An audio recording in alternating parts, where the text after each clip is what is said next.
সংগ্রামী সাথী ভাইরা আমার, কান দিয়েন না।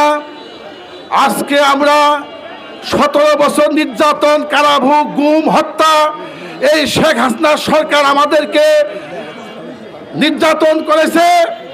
এই শেখ হাসিনা সরকার আমাদেরকে জেল খাটিয়েছে। এই শেখ হাসিনা সরকার 15 দিনে, শেষ 15 দিনে 1500 ছাত্রছাত্রীকে হত্যা করেছে।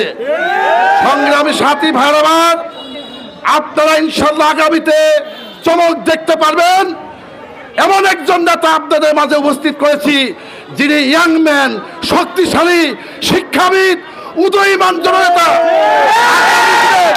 আগামী দিনের ইসলামপুর নদী ভাঙ্গন সহ ইসলামপুরের সর্বোচ্চ বিশ্ববিদ্যালয়, কলেজ থেকে শুরু করি যা নজিরবিহীন কাজ আমরা এই নেতার মাধ্যমে ইনশাল্লাহ করতে পারবো।